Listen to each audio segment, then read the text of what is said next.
Galileo Galilei adalah salah satu legenda di jagat sains.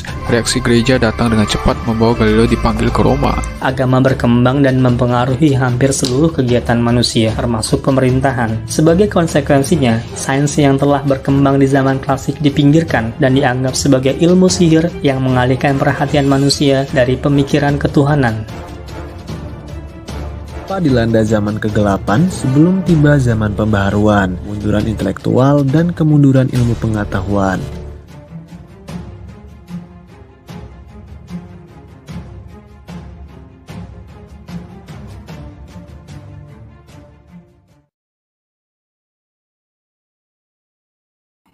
Shalom, selamat malam kawan-kawan Berbagi Pandangan Channel.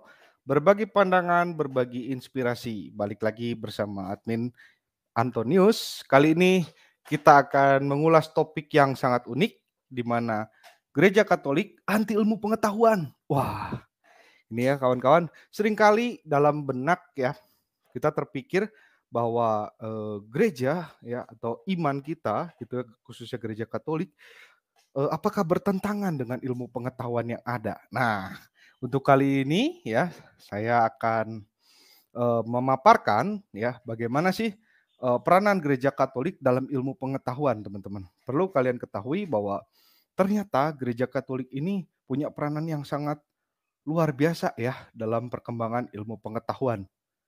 Mohon maaf teman-teman, apakah suara saya sudah cukup jelas atau agak kurang terdengar begitu? Mungkin bisa tolong dibantu direspon di komen.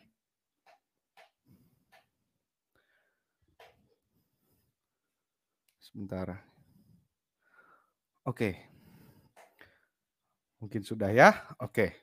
Ya, teman-teman, kali ini saya akan angkat mengenai Gereja Katolik anti ilmu pengetahuan ya, oleh Berbagi Pandangan Channel. Ya, sebelumnya saya ingin menyampaikan bahwa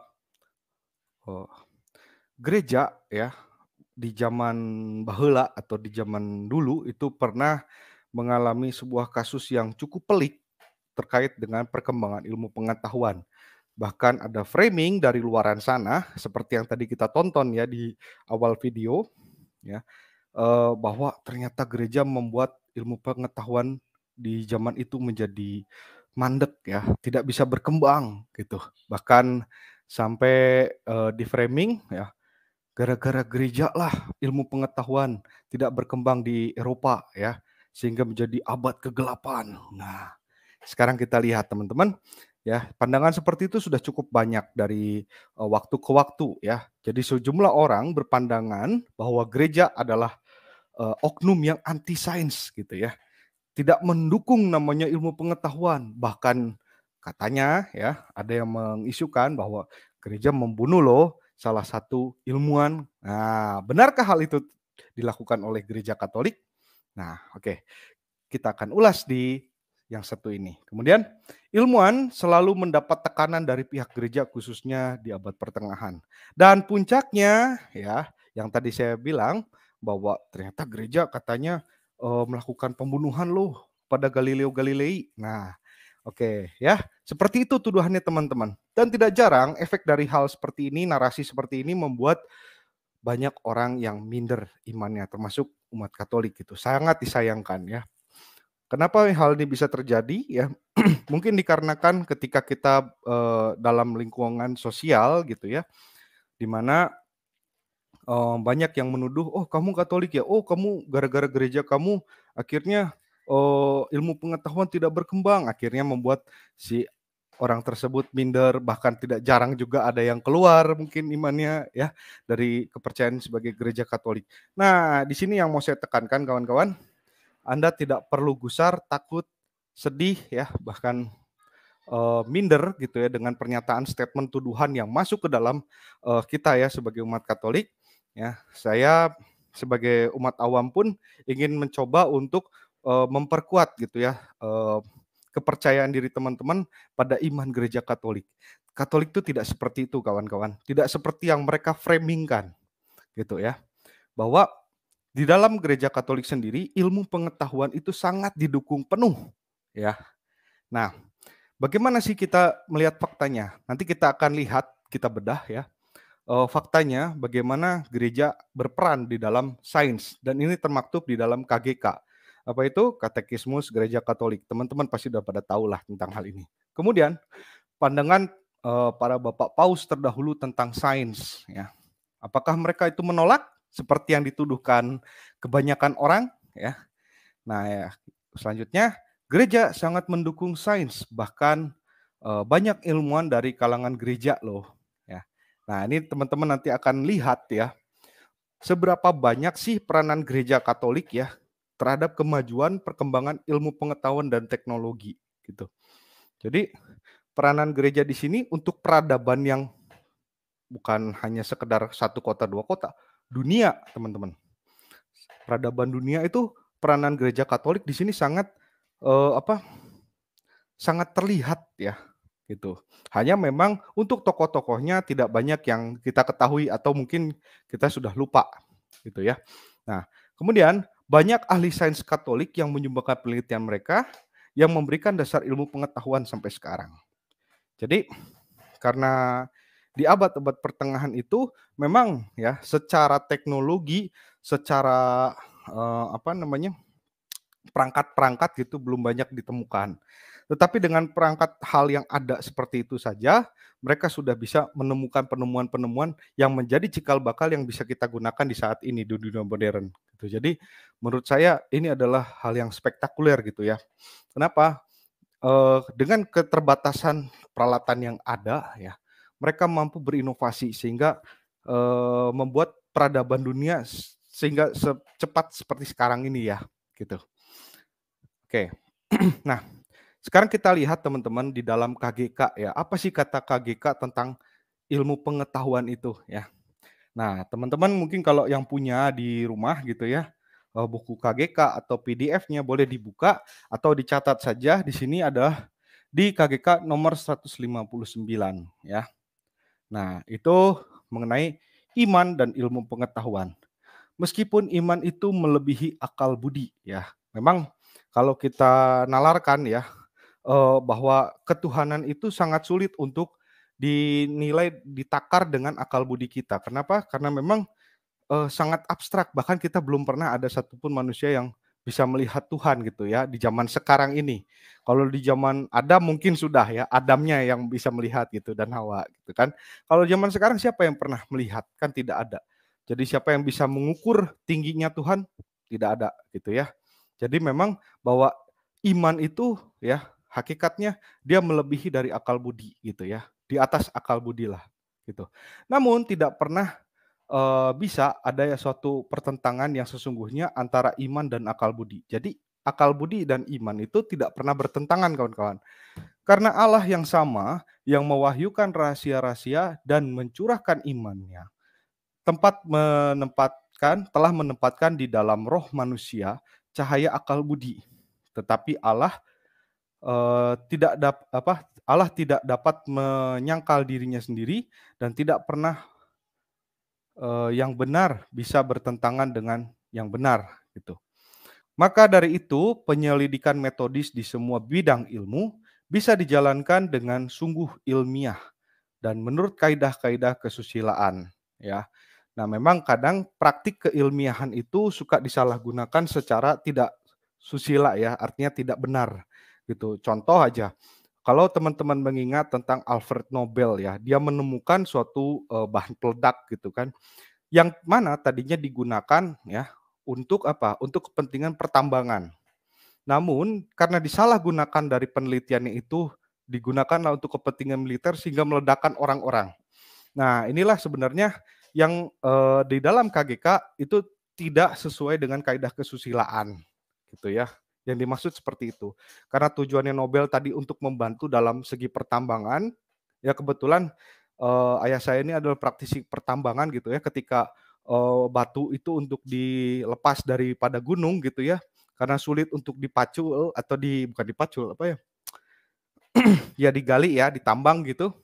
Untuk mempermudahnya apa? Menggunakan bahan peledak. Jadi batunya itu ketika meledak lepas dari gunung kan bisa diala ya, bisa diambil gitu dengan lebih banyak jumlahnya. Nah, itu kan kalau secara kaidah kesusilaan tepat gunakan gitu. Nah, tapi beda halnya ketika bahan peledak tadi digunakan untuk memusnahkan nyawa manusia gitu. Nah, itu kan tidak sesuai dengan kaidah kesusilaan gitu. Nah, tidak akan pernah sungguh bertentangan dengan iman karena hal profan dan pokok-pokok iman berasal dari Allah yang sama. Bahkan barang siapa dengan rendah hati dan dengan tabah berusaha menyelidiki rahasia-rahasia alam, kendati tanpa disadari pun ia bagaikan dituntun oleh tangan Allah yang melestarikan segala sesuatu yang menjadikan sebagaimana adanya. Jadi nanti teman-teman bisa cek sendiri di dalam KGK bahwa iman ya dan ilmu pengetahuan itu ya atau iman dan akal budi itu tidak bertabrakan, tetapi bisa sejalan. Nah, sampai sejauh mana kita lihat pandangan dari Bapak Paus ya tentang sains. Di mana Paus Leo ke-13 ya menyatakan bahwa gereja dan para pastornya tidak menentang ilmu pengetahuan yang sejati dan solid ya. Perlu dicetak tebal ya teman-teman. Ilmu pengetahuan yang sejati dan solid. Entah ilmu pengetahuan manusiawi ataupun ilahi ya. Nah, maksudnya ilmu pengetahuan yang duniawi sifatnya gitu ya ataupun ilmu pengetahuan secara teologis ya. Tetapi bahwa mereka merangkulnya, mendorongnya dan memajukannya dengan dedikasi sepenuh mungkin. Jadi di sini jelas ya pernyataan Bapak Paus ya, Paus terdahulu nih Paus Leo ke-13 mengatakan bahwa gereja dan pastornya tidak menentang ilmu pengetahuan. Ya, jadi jelas di sini satu. Yang kedua, pandangan dari Bapak Paus Pius ke-12, ilmu pengetahuan sejati menemukan Allah dalam derajat yang terus bertambah seperti seakan-akan Allah sedang menanti di belakang setiap pintu yang dibukakan oleh ilmu pengetahuan. Ya, di situ ada sumbernya ya teman-teman. Nah, kemudian ini cukup agak membutuhkan effort ya karena ini panjang. Oke. Menurut Santo Yohanes Paulus kedua, ya, iman dan akal budi adalah seperti dua sayap yang di atasnya roh manusia naik menuju kontemplasi kebenaran. Dan Allah telah menempatkan di dalam hati manusia keinginan untuk mengenali kebenaran, dengan kata lain, mengenali dirinya sendiri, sehingga dengan mengenali dan mengasihi Allah, baik para pria dan wanita juga dapat mendekati kepenuhan kebenaran tentang diri mereka sendiri. Ilmu pengetahuan dapat memurnikan agama dari kesalahan dan tahayul. Agama yang dapat memurnikan ilmu pengetahuan dari pemberhalaan dan kemutlakan yang salah. Masing-masing dapat memperoleh dari sisi lain.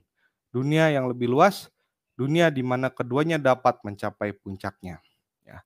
Kemudian, namun demikian, Santo Paus Yohanes Paulus II juga memperingatkan kita akan ancaman scientism. Ya, scientism itu apa? Adalah pandangan filosofis yang menolak untuk menerima validitas dari bentuk-bentuk ilmu pengetahuan yang lain daripada ilmu pengetahuan positif. Dan pandangan ini membuang pengetahuan religius, teologis, etis, estetis ke ranah fantasi semata.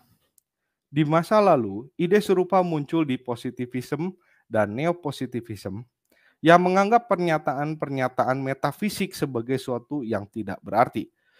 Penilaian epistemologi cabang ilmu filosofi yang meneliti asal-usul, kodrat, cara, dan batasan-batasan ilmu pengetahuan manusia yang kritis telah menampik klaim tersebut. Tetapi sekarang kita lihat dalam hal ini hidup kembali dalam nama samaran scientism yang membuang nilai-nilai kebajikan sebagai produk emosi dan menolak pengertian atau keberadaan agar melapangkan jalan menuju faktualitas, keadaan faktual yang murni dan sederhana. Karena itu ilmu pengetahuan diposisikan untuk mendominasi semua aspek kehidupan manusia melalui kemajuan teknologi. Sayangnya, scientism menyerahkan segala yang berkenaan dengan pernyataan tentang arti kehidupan ke ranah hal imajiner dan tidak rasional. Tidak kalah mengecewakan adalah caranya yang olehnya pandangan ini mendekati masalah filosofi, yang jika tidak diabaikan, ditundukkan pada analisa yang didasari oleh analogi-analogi superficial. Yang kekurangan semua dasar akal budi ini mengarah kepada pemiskinan pemikiran manusia yang tidak lagi membahas pernyataan-pernyataan tertinggi yang manusia telah selalu merenungkannya secara terus-menerus sejak mulai adanya waktu. Dan karena ilmu pengetahuan tidak meninggalkan ruang bagi kritik yang diberikan oleh penilaian etis, mental science telah berhasil mengarahkan banyak orang untuk berpikir bahwa jika sesuatu itu secara teknis mungkin terjadi, maka sesuatu itu dapat diterima secara moral. Fides et Ratio 88. Kemudian pandangan Bapak Paus Benediktus ke-16. Tradisi Katolik telah selalu menolak prinsip fideism, ya, yaitu keinginan untuk percaya tanpa akal budi. Nah, ini penting teman-teman ya. Jadi bahwa sebagai umat Katolik ini kita ya nggak cuma sekedar asal percaya karena iman saja, tetapi juga harus bisa menerjemahkan dalam akal budi kita, semampu kita tentunya ya, gitu. Memang meskipun merupakan sebuah misteri, Tuhan tidak ngawur atau absurd. Kalau dalam mengkontemplasikan misteri, akal budi melihat hanya kegelapan. Ini bukan berarti bahwa misteri tidak mengandung terang, tetapi karena misteri itu mengandung terlalu banyak terang, sehingga seperti ketika kita menantang mata kita langsung ke matahari. Wah, kayak kita lihat matahari nih guys, gitu maksudnya. Kita hanya dapat melihat bayangan. Siapa yang dapat berkata bahwa matahari tidak terang? Iman memperbolehkan kita memandang sang matahari itu, yaitu Tuhan. Sebab iman menyambut wahyunya dalam sejarah. Tuhan telah mencari manusia dan membuat dirinya dapat dikenal dan membawa dirinya ke dalam keterbatasan akal budi manusia. Oke. Hubungan yang benar antara ilmu pengetahuan dan iman juga adalah berdasarkan interaksi yang berdaya guna antara pemahaman dan kepercayaan. Penelitian ilmiah mengarahkan kepada pengetahuan akan kebenaran baru tentang manusia dan kosmos. Kebaikan sejati manusia yang dapat dicapai melalui iman menunjukkan arah yang harus diikuti oleh jalan penyingkapannya. Oleh karena itu, adalah penting untuk mendorong, misalnya penelitian yang melayani kehidupan dan yang berusaha memerangi penyakit. Penyelidikan rahasia-rahasia planet kita dan alam semesta juga penting untuk alasan ini. Dalam pengetahuan bahwa manusia ditempatkan di puncak penciptaan, bukan untuk mengeksploitasi tanpa perasaan, tetapi untuk melindungi dan menjadikannya dapat dihuni. Dengan cara ini, iman tidak bertentangan dengan ilmu pengetahuan, tetapi bekerja sama dengannya, dengan menawarkan kriteria fundamental untuk memastikan bahwa ilmu memajukan kebaikan universal, dan hanya meminta bahwa ilmu pengetahuan berhenti dari inisiatif-inisiatif itu yang bertentangan dengan rencana awal Tuhan, dapat menghasilkan akibat-akibat yang menentang manusia itu sendiri. Alasan lainnya yang masuk akal untuk dipercaya adalah ini. Jika ilmu pengetahuan adalah rekan pendukung yang bernilai bagi iman dalam pemahaman kita akan rencana Tuhan bagi alam semesta, iman juga mengarahkan kemajuan ilmu pengetahuan menuju kebaikan dan kebenaran tentang manusia yang setia kepada rencana awal itu. General Audience November 21, 2012. Ya, itulah tadi pandangan Bapak-Bapak Paus terdahulu ya tentang ilmu pengetahuan. Sekarang kita akan melihat ya teman-teman, apa sih sumbangsih ilmuwan Gereja Katolik pada sains ya. Kalau teman-teman lihat inilah sumbangsihnya ya Gereja Katolik terhadap perkembangan ilmu pengetahuan. Kita bisa melihat ya salah satunya dari seorang uskup yang bernama Robert Grosseteste ya. Aku agak susah nyebutnya.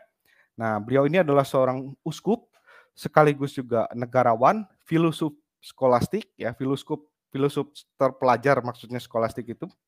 Dia juga seorang teolog, dia ilmuwan geometri juga, ahli dalam bidang optik ya.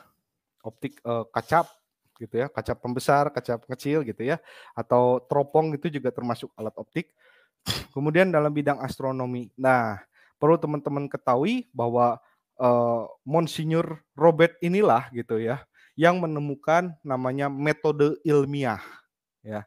Nah, ini metode ilmiah itu kan adalah suatu rangkaian ketika kita mau meneliti sesuatu itu ada langkah-langkahnya gitu kan. Saya ingat jadi waktu saya bikin skripsi dulu ya, itu harus ada runtutannya mulai dari latar belakang masalah ya kan. Artinya kita menjabarkan fenomena yang terjadi ya ketika saya turun ke lapangan melakukan tanda petik penelitian kecil ya, dari situ saya observasi ke 10 orang, 20 orang atau 30 orang sebagai sampel, kemudian di situ saya menyimpulkan tanda petik secara apa namanya?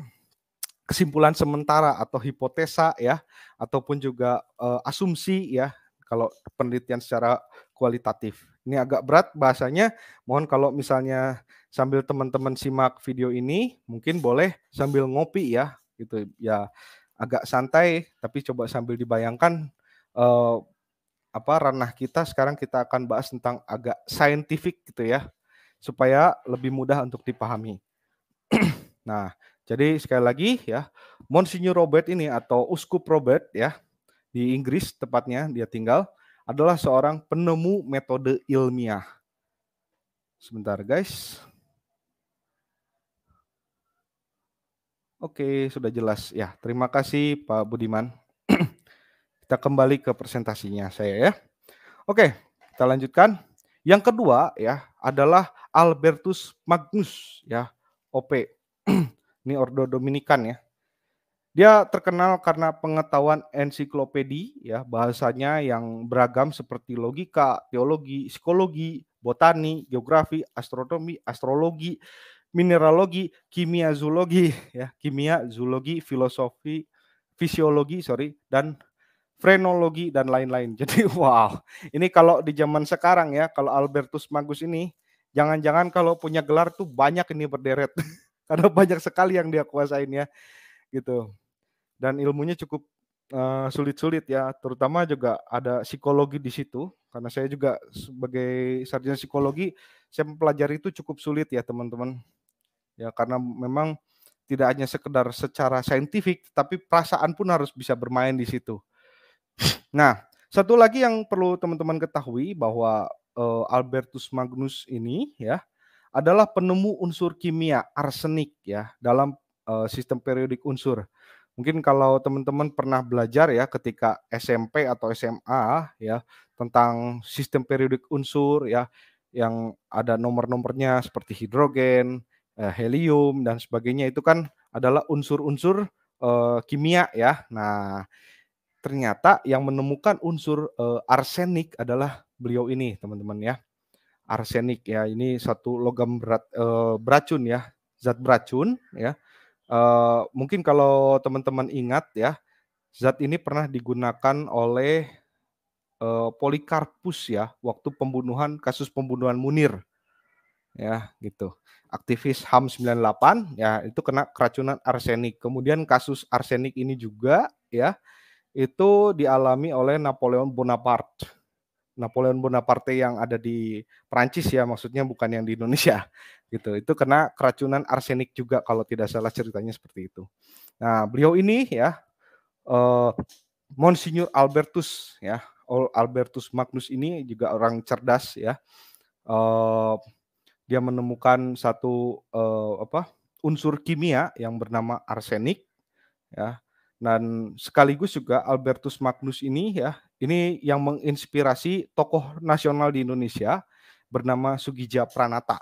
Nah, nama Albertusnya diambil dari sini teman-teman, dari Monsignor Albertus Magnus gitu. Ya, itu sekedar informasi tambahan aja. Oke, kita lanjutkan ya.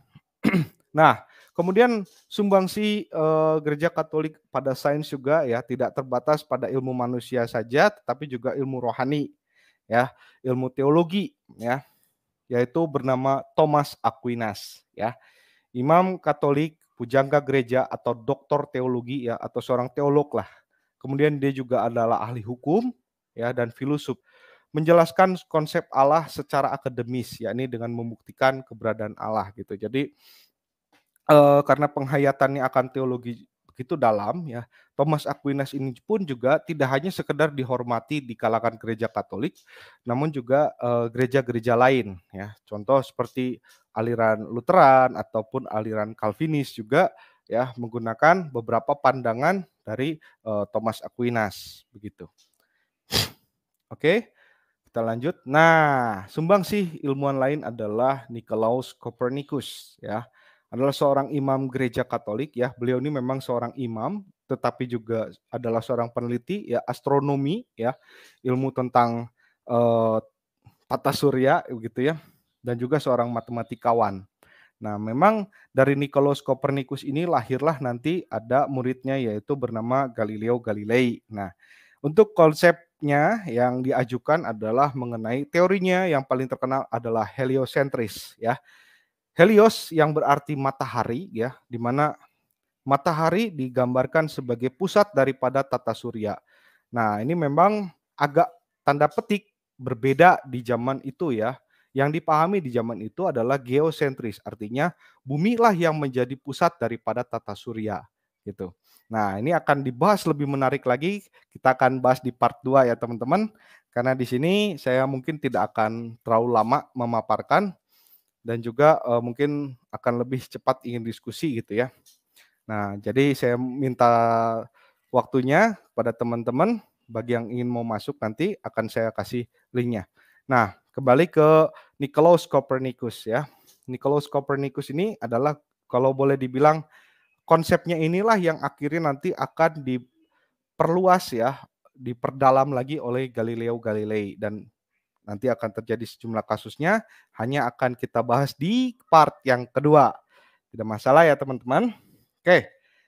Kemudian peran lain lagi ya, imam ya yang memberikan sumbangsih pada ilmu pengetahuan adalah Ruther Boscovich ya atau Roger Boscovich.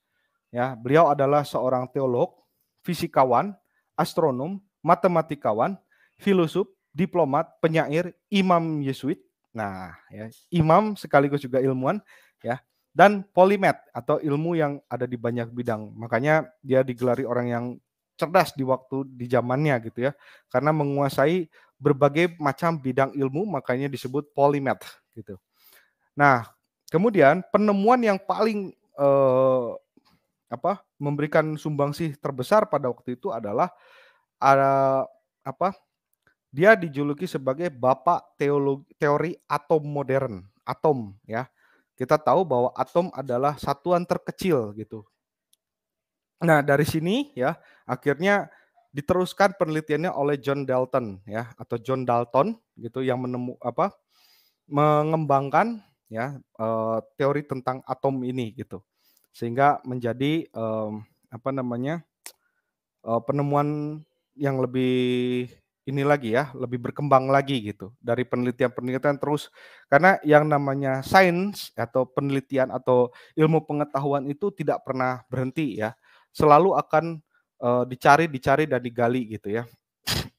Kenapa? Karena sifatnya kita akan selalu bertanya gitu ya. Berfilsafat lah gampangnya gitu.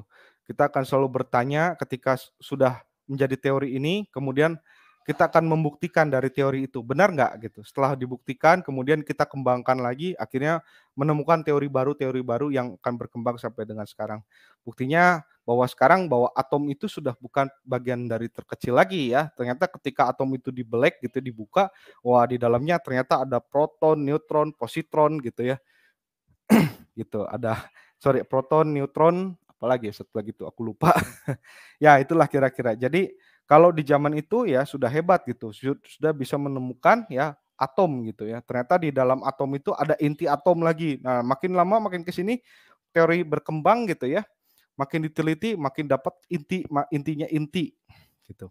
Nah, diawali dari siapa? Dari Roger Boscovich ini, seorang imam ya, seorang imam Jesuit gitu dan juga seorang ilmuwan ya. Nah, kemudian sumbangsih gereja pada hal yang lain adalah Jean-Baptiste de Lamarck ya. Beliau adalah ahli biologi Prancis ya, dikenal karena pendapatnya tentang teori evolusi kehidupan. Loh, kok ada teori evolusi? Ya, nggak usah khawatir teman-teman. Karena konsep evolusinya dari de Lamarck ini berbeda dengan evolusi yang dikemukakan oleh siapa? Charles Darwin ya, gitu.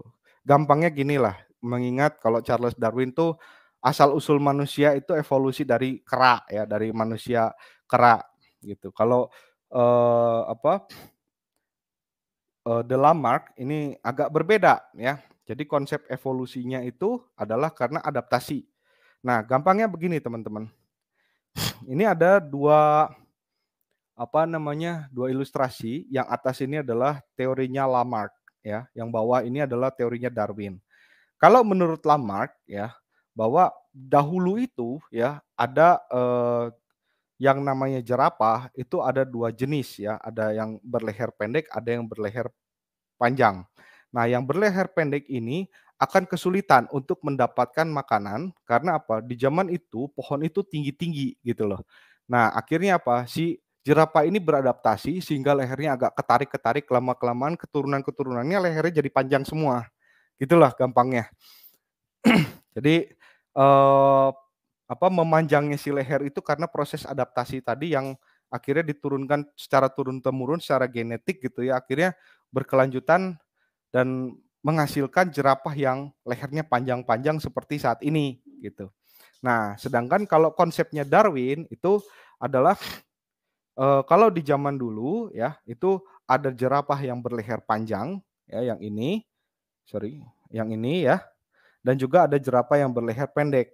Nah, yang jerapah leher panjang itu dia mampu untuk menjangkau makanannya ya, sedangkan jerapah yang lehernya pendek dia tidak mampu. Akhirnya apa? Karena tidak bisa makan dia mati gitu loh. Nah, makanya yang bertahan karena leher panjang semua gitu ya. Nah, sampai sekarang kita menemukan ya jerapah itu semuanya lehernya panjang begitu. Jadi kalau konsepnya Darwin ya itu lebih menekankan kepada siapa yang apa ya? Bukan apa sih nama istilahnya? Aduh saya agak lupa. Tapi yang mampu bertahan dialah yang menang begitulah gampangnya ya. Kalau Lamarck ini lebih kepada adaptasi ya gitu. Sedangkan kalau Darwin ini bukan adaptasi tapi seleksi alam. Nah, itu dia. Jadi yang tidak mampu menyesuaikan dirinya, dia tidak bisa bertahan, akhirnya punah begitu loh. Seperti halnya dengan manusia kera berjalan tegak gitu ya, atau disebut juga Pithecanthropus erectus gitu ya, manusia purba ya, manusia kera yang berjalan dengan tegak gitu karena tidak mampu beradaptasi akhirnya dia punah, digantikan oleh manusia yang mampu beradaptasi dan sekaligus juga berevolusi berkembang seperti manusia modern gitu. Terlalu berat tidak teman-teman? Saya mau lihat dulu ya, apakah terlalu berat nggak ini? Ya, oke ya, mudah-mudahan bisa dicerna ya, gitu. Nah, sekarang kita lanjut ya teman-teman. Oke, sumbangsi Gereja Katolik juga ya terhadap dunia sains itu dari Romo Gregor Mendel ya, seorang biarawan Agustinian. Dia juga adalah seorang ahli biologi ya teman-teman. Bapak dari konsep genetika ya, dasar genetika ya kita tahulah persilangan gitu ya. Penelitiannya waktu itu adalah kepada kacang ya, kacang polong gitu ya, dia teliti. Si kacang polong ini ada dua macam gitu, ada yang bulat sempurna bagus gitu, terus satu lagi ada kacang polong yang kisut atau yang kualitasnya kurang baik. Kemudian dia coba ya persilangkan, kawinkan gitu ya. Kalau kita ingat dulu pelajaran bahwa putik itu adalah sel betinanya tanaman begitu ya, bunga gitu. Kemudian sel jantannya itu adalah aku lupa, serbuk sari ya. Ketika terjadi proses pembuahan itu adalah ketika serbuk sari jatuh ke putik kan. Nah, mungkin seperti itulah mekanismenya. Jadi dia silangkan antara bibit yang bagus dengan bibit yang kurang bagus. Ternyata didapat formula seperti ini. Ketika bibit bagus ini dia namakan B besar, yang bibit yang kurang baik tadi atau keriput disebut B kecil. Ketika disilangkan ternyata tetap hasilnya yang bulat yang besar gitu loh. Jadi disebut B besar B kecil ya. Jadi yang keriput ini disebutnya sebagai gen resesif, sedangkan yang B besar ini adalah gen dominan gitu. Disilangkan, kemudian hasilnya adalah ya, B besar ketemu B besar maka menjadi gen yang dominan keduanya, kemudian ada yang B besar B kecil yang dominan dan yang resesif ini bercampur, ya, ada 2 jenis gitu kan, dan yang terakhir adalah B kecil gitu. Nah, jadi ketiga hal ini menghasilkan bibit yang besar semua dan satu yang keriput gitu ya. Jadi 25% kemungkinan hasilnya keriput, 75% hasilnya baik gitu. Nah, konsep persilangan ini juga akhirnya diterapkan kepada ayam boiler sehingga kita bisa kenal ya ayam boiler zaman sekarang gitu ya, ayam yang dagingnya banyak gitu. Kalau dulu kan kita taunya ayam kampung. Nah, itu juga mengambil dari perkembangan konsep persilangannya Gregor Mendel gitu ya. Nah, inilah sumbangsihnya pada ilmu pengetahuan.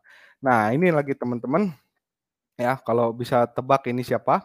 Ya, ada Albert Einstein ya. Di sebelahnya ada seorang imam, dia bernama Gregor Lemaitre ya. Gregor Lemaitre ini ya, George ya, adalah seorang imam, astronom, dan profesor fisika di Universitas Katolik Leuven ya. Nah, perlu teman-teman tahu bahwa George ini atau Father George ini ya adalah penemu daripada teori Big Bang. Nah, yang sering kali ya Big Bang ini ya apa sih Big Bang itu adalah asal-usul mengenai semesta gitu. Saya kurang hafal bagaimana mekanismenya, tetapi beliaulah yang menjadi pencetus teori Big Bang ya, asal-usul alam semesta gitu loh. Loh, kok bukannya Big Bang itu digunakan oleh orang-orang yang anti agama ya istilahnya gitu ya, anti atau orang-orang yang ateis lah gitu. Bukankah lebih populer di mereka, bahkan mungkin juga ada di kalangan agamawan yang menyatakan, "Oh, kitab saya ini sesuai loh dengan teori Big Bang," gitu ya. Nah, ternyata teori ini ditemukan oleh seorang Romo Katolik gitu ya. Nah, mengenai asal-usul semesta. Nah, apakah teori Big Bang ini bertentangan dengan Alkitab? Ya, kita lihat penjelasannya. Big Bang tidak bertentangan dengan kitab suci ya.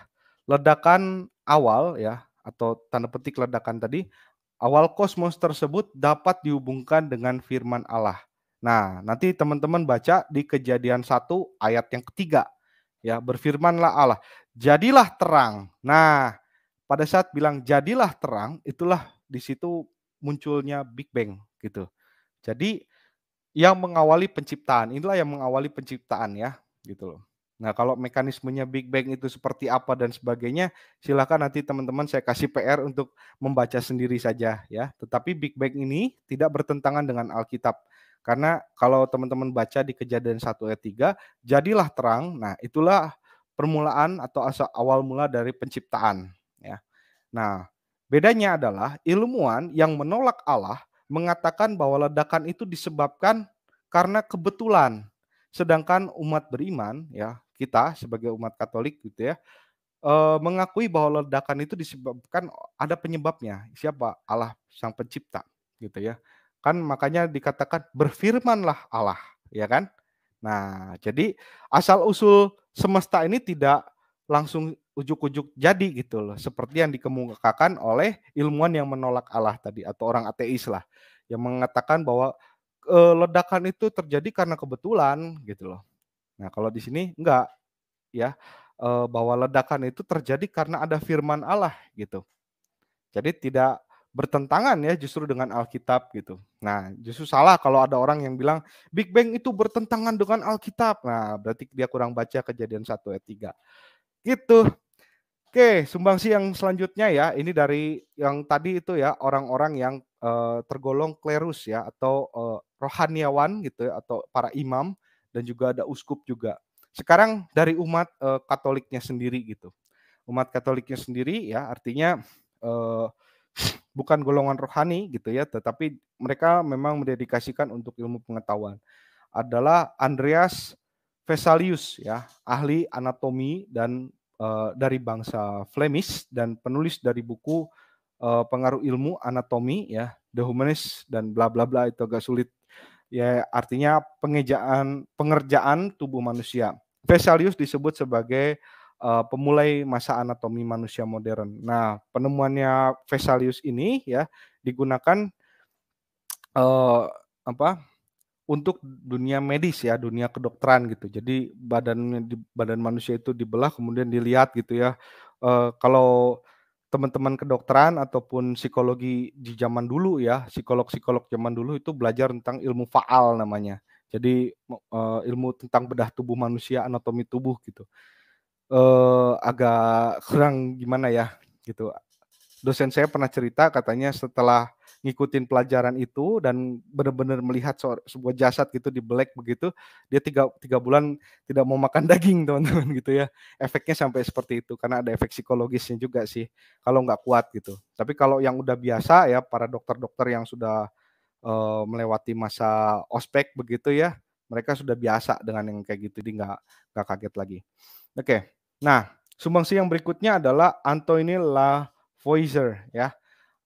Orang yang memberikan nama oksigen. Jadi ini adalah tanda kutip kalau tadi ya Albertus Magnus menemukan unsur kimia bernama arsenik ya. Kalau Antoine Lavoisier ini ya menemukan oksigen gitu ya yang memberikan nama O2 ya rumus kimianya.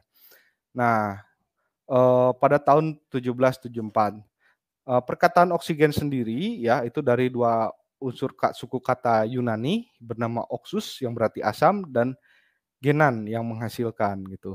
Nah, dia juga dijuluki sebagai bapak kimia modern. Jadi penemu oksigen itu juga ternyata adalah orang Katolik ya, gitu, umat Katolik. Kemudian, nah ini teman-teman tahulah kalau yang dulu pernah sekolah dengar Alexandru Volta ya. Nah, ini beliau adalah penemu elemen volta. Ya, seorang fisikawan, ahli kimia ya, guru besar juga dan dia pengarang penemu elemen baterai atau tumpukan volta 1800, juga penemu kondensator, eudimeter, pistol listrik dan lampu udara. Penemuan terbesarnya adalah elemen volta atau cikal bakal dari baterai modern zaman sekarang ya. Ini baheulana gitu ya namanya elemen volta gitu. Atau juga akumulator ya atau aki basah atau aki kering itu juga diawali dari konsep penemuannya dia. Jadi kebayang kalau volta tidak ada, kita tidak akan nemu namanya baterai ya. Jadi senter mungkin dinyalain masih pakai lilin kali gitu. Jadi berterima kasihlah sama Alexandro Volta dan juga ilmuwan Katolik lainnya ya. Nah, masih ada lagi? Masih ada lagi. Ini dia sumbangsi dari Andre Maria Ampere ya. Teman-teman tahu satuan ampere ya. Satuan ampere itu ditemukan di Prancis ya. Jadi dari seorang fisikawan bernama Andre Marie Ampere ya.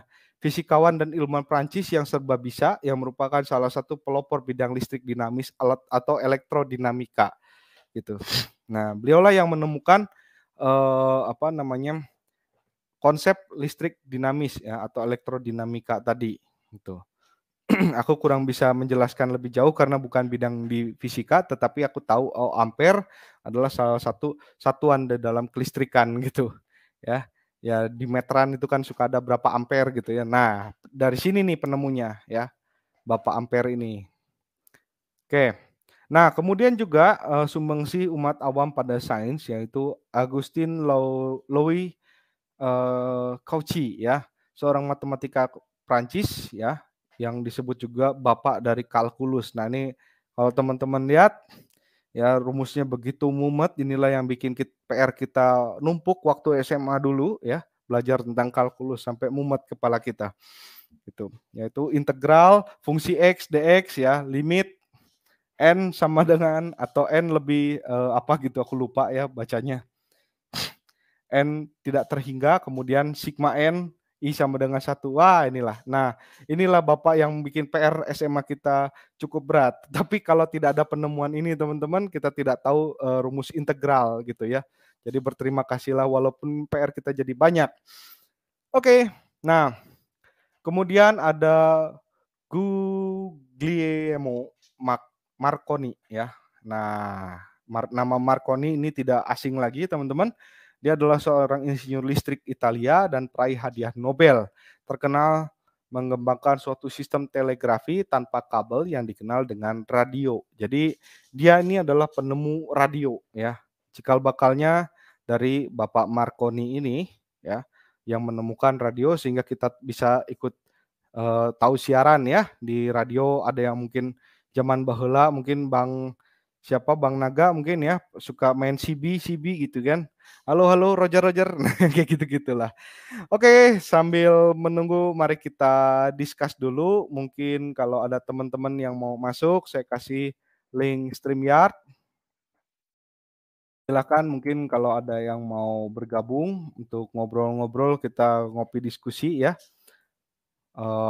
Berkaitan dengan apakah gereja Katolik anti ilmu pengetahuan? Ternyata kalau kita lihat ya ulasannya tadi ya, sama sekali itu tidak ada ya. Gereja Katolik itu menentang atau menghambat ya ilmu pengetahuan. Buktinya sekarang sudah modern ya, dengan ilmu pengetahuan yang ada dari para filosof-filosof tadi ya, dari para klerus yang jadi ilmuwan, kemudian juga umat awam menjadi ilmuwan, akhirnya kan ilmu pengetahuan berkembang ya, gitu loh. Itu. Oke, saya sapa dulu teman-teman ya. Selamat malam Pak Budiman. Ya, terima kasih suaranya sudah jelas ya. Selamat malam, Shalom Pak Malaikat Timur. Ya. Wah, ya, terima kasih juga Pak Yohanes Gandung. Si Agung ini ya, teman gua nih, teman SMP nih. Oke Gung, silakan Gung, nyimak dulu ya.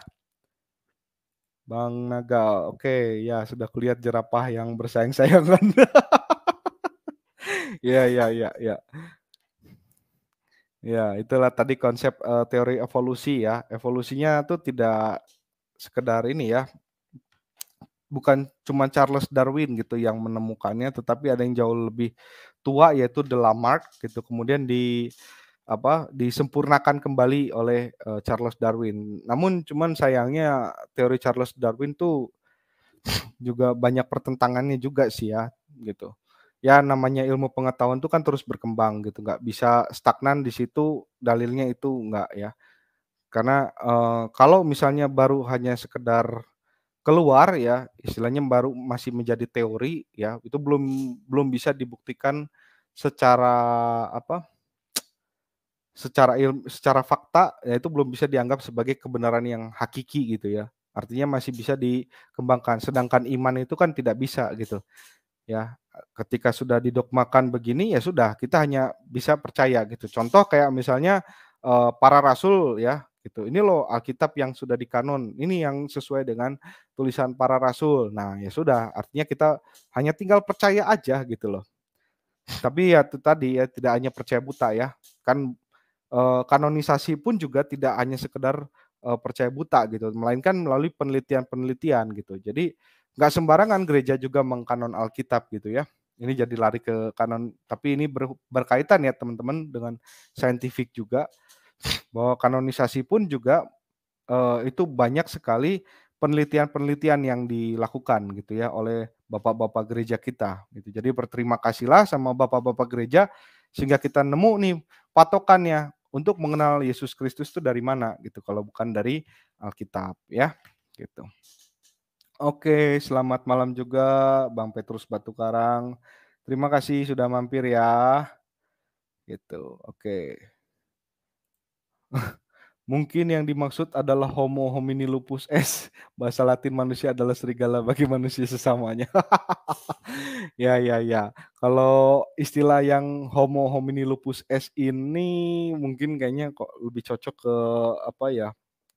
Kayak ungkapan ini ya, ungkapan seorang filosof ya kayaknya ya. Gitu.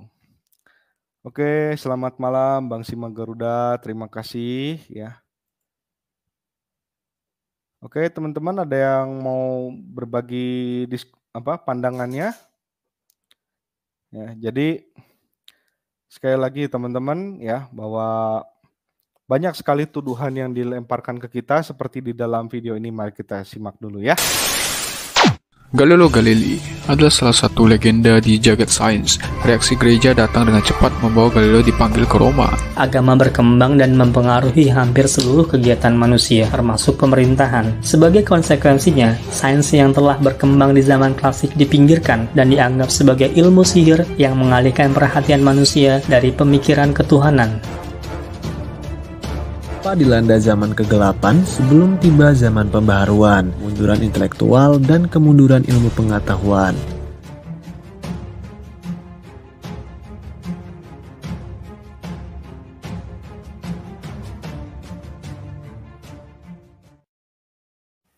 Ya, itu tadi ya gambarannya. Jadi yang seperti ini tuh udah sering gitu ya. Dan apa ya, kita nggak perlu baper ya, kita jawab saja gitu bahwa ini loh faktanya, bahwa gereja itu tidak tinggal diam kok. Gereja pun juga mendukung ilmu pengetahuan gitu. Hanya memang perlu digarisbawahi bahwa gereja itu ingin memberikan ilmu pengetahuan yang terbaik, artinya yang bisa langsung diaplikasikan ya, yang bisa langsung diterapkan gitu. Syukur-syukur kalau mendekati kebenaran yang tanda petik sampai mutlak gitu loh. Contoh misalnya kalau di zaman dulu ya, di zaman Galileo muncul begitu, itu adalah masih banyak yang percaya bahwa bumi itu tidak bergerak ya, alias karena bumi menjadi porosnya, dan itu bukan berarti gereja ya tidak punya dalil atas itu. Nah, ini akan saya bahas di part berikutnya aja ya. Oke, teman-teman, mungkin karena tidak ada yang mau masuk, saya akhiri dulu sampai di sini videonya. Semoga ini dapat bermanfaat buat teman-teman semua. Terima kasih. Oke, sebentar. Ya, jadi sebelum saya akhiri ya, kita perlu perbaiki sikap kita tentang ilmu pengetahuan ya. Jangan minder ketika dikatakan orang Katolik itu tidak mendukung sains. Buktinya ya, yang tadi saya sebutkan itu ilmuwan-ilmuwan top dunia gitu ya, top global gitu, yang ilmunya masih bisa kita rasakan dan kita pelajari sampai dengan sekarang. Kemudian terbukti ilmuwan hebat juga lahir dari Katolik gitu ya. Dan iman dan logika tetap masih sejalan. Jadi tidak bertentangan ya. Contoh buktinya iman dan logika masih tetap sejalan siapa? Ya, ada Thomas Aquinas, ada Santo Agustinus ya. Dan itu juga karyanya dipakai loh sampai sekarang gitu. Oke. Sampai jumpa lagi di part kedua ya, menyingkap kasus Galileo di Berbagi Pandangan Channel. Terus pantengin ya, klik tombol notifikasinya buat teman-teman. Oh, oke. Sebentar, ada pertanyaan ya. Bisa dijelaskan sedikit apakah memang gereja Katolik mengenal zaman kegelapan? Kalau untuk zaman kegelapan ya, ini kan ungkapan dari banyak orang ya, oh bahwa Eropa itu jatuh di zaman abad kegelapan gitu. Namun sebenarnya kalau menurut pandangan yang saya ketahui gitu ya dari beberapa artikel yang saya baca, itu bahwa sebenarnya bukan abad kegelapan ya, tetapi memang ada pembatasan-pembatasan di dalam melakukan penelitian. Contohlah kasus yang Galileo yang nanti akan saya sampaikan gitu ya, saya disclaimer sedikit aja gitu ya jadi, apa, bukannya dibatasi penelitian itu diberikan seluas-luasnya, tetapi ketika penelitian itu belum sampai kepada finalnya, belum bisa dibuktikan secara sah dan meyakinkan, itu belum boleh disebarluaskan gitu loh. Kenapa? Karena takutnya nanti orang-orang di zaman itu kan memang yang tanda petik terdidik itu masih agak jarang ya. Karena pendidikan di saat itu cukup mahal ya, mengingat sarana prasarananya juga masih kurang memadai. Belum lagi karena pengaruh dari apa namanya, Konstantinopel itu jatuh ya, sehingga perdagangan dari Eropa menuju ke China itu agak merosot gitu ya. Terutama adalah karena waktu itu China itu penemu daripada kertas gitu loh. Nah, kertas itu sebenarnya adalah untuk hal yang membantu perkembangan peradaban ya, tetapi karena jalur itu diputus, nah akhirnya agak mandek gitu loh. Mungkin seperti itu sih yang saya tahu Pak Budiman, mohon maaf kalau misalnya kurang, apa namanya, kurang memuaskan ya. Tapi itulah yang saya perkirakan Itu. Zaman kegelapan pernah diteliti penyebabnya Islam menyerang Eropa. Ya, betul sekali Pak Simak Garuda. Ya, jadi memang karena ada serangan dari Ottoman ya, karena waktu itu Ottoman kan begitu gencar ya memperluas wilayahnya, tidak hanya sekedar di daerah Timur Tengah, kemudian menjalar ke atas ya, mulai sampai ke Konstantinopel sehingga Konstantinopel jatuh. Nah, kenapa yang diincar itu Konstantinopel? Karena Konstantinopel waktu itu adalah jalur transitnya dari Eropa menuju ke China ya, jalur suta ya, jalur transitnya itu lewat dari Asia Kecil atau disebut juga Konstantinopel lah zaman itu ya. Nah, ketika Konstantinopel itu jatuh di tangan Turki Ottoman, ya sudah berarti perekonomian agak kurang lancar gitu loh. Artinya proses pertukaran ya, baik persenjataan, kemudian juga teknologi dan sebagainya, alat kebutuhan untuk yang di Eropa ini menjadi sulit gitu loh. Nah, kemudian kan akhirnya berkembangnya Eropa itu dengan cara apa? Mereka putar otak tidak kalah gitu ya, melakukan ekspedisi laut gitu. Karena jalur daratnya ditutup, di-cut mati gitu ya, akhirnya mereka melakukan ekspedisi dan akhirnya bisa berkembang lagi Eropa gitu, bisa bangkit lagi juga. Tuh. Betul sekali Pak Simak Garuda. Kemudian PTT Sinagabang ya. Konsep zaman kegelapan berasal dari tahun 1300-an dengan cendekiawan Italia ya, Petrarch yang menganggap, saya tampilkan aja ya, yang menganggap abad-abad pasca Romawi sebagai gelap dibandingkan dengan cahaya kuno klasik. Ya, benar Bang. Kemudian juga abad kegelapan juga, harus diingat juga waktu itu juga pernah Eropa dilanda abad kegelapan karena penyakit pes yang disebut dengan Black Death ya. Penyakit pes ini ya karena dari tikus ya, tikus kemudian nyerang siapa ya, ibu rumah tangga begitu, ketika itu akhirnya nyebar sampai ke seluruh daratan Eropa ya. Dan kalau nggak salah itu hampir seperempat atau setengahnya Eropa tuh banyak yang meninggal gitu karena penyakit wabah pes ini. Tapi beruntung karena penyakit pes ini tuh obatnya adalah ada dari Indonesia yang bernama Kina gitu ya. Dibawa ke sana akhirnya ya bisa sembuh juga begitu. Banyak penyebabnya juga klan Yahudi ya. Banyak penyebab juga klan Yahudi Kabbalah sekte sesat. Ya ya. Ya itu ya begitulah. Karena memang di zaman abad kegelapan juga ya rawan sekali tentang bid'ah gitu ya. Karena memang gereja di sebelum abad ke-10 itu juga cukup banyak eee, bid'ah-bid'ah ya. Kalau teman-teman simak gitu ya di sejarah gereja mula-mula itu ya, ketika Rasul Petrus saja di zamannya Rasul Petrus sudah ada bid'ah pertama yaitu Simon Magus. Kemudian habis itu ada eee, apa Arius ya, Nestorius, kemudian dan seterusnya itu banyak sekali ya. Bahkan makanya Alkitab pun juga perlu dikanon karena apa? Ya para bidat-bidat itu juga menulis kitab ternyata gitu. Jadi memang perlu kehati-hatian ya. Makanya gereja pada saat itu betul-betul melakukan standarisasi yang cukup ketat ya. Makanya tadi saya sampaikan ya bahwa ada ini ya peneliti eee, apa ya ada penemu metode ilmiah ya lahir ya pasti dari gereja gitu. Kenapa ya? Karena dari metode ilmiah inilah yang akhirnya,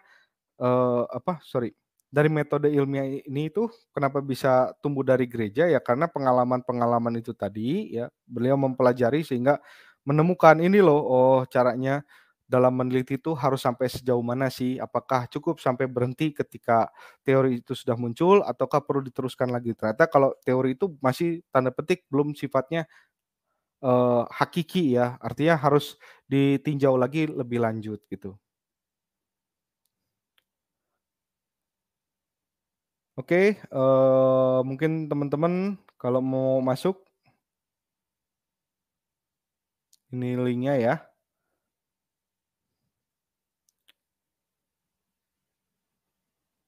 Ya, oke kalau tidak ada ya mungkin saya mau istirahat dulu. Terima kasih teman-teman sudah mampir di Berbagi Pandangan Channel ya. Dari konten ini kalau misalkan ada yang kurang berkenan atau ada yang kurang, kurang baik begitu ya, mohon dimaafkan ya. Ambil yang sisi positifnya aja dan ini jadikan tambahan pengetahuan saja ya buat teman-teman. Dan perlu digarisbawahi kita yang Katolik tidak perlu minder, tidak perlu malu ya, bahwa bukan gereja Katolik kok yang menyebabkan kemunduran ilmu pengetahuan, tidak seperti itu ya nilainya, bahwa ilmu pengetahuan ini mandek atau maju itu bukan karena kebijakan dari gereja gitu. Jadi buktinya banyak sekali ilmuwan-ilmuwan ya yang menghasilkan bibit-bibit ya yang di dunia modern akhirnya bisa dikembangkan gitu. Jadi saya ucapkan terima kasih kepada teman-teman yang ada di live chat ya. Sampai jumpa di video selanjutnya. Tuhan Yesus memberkati.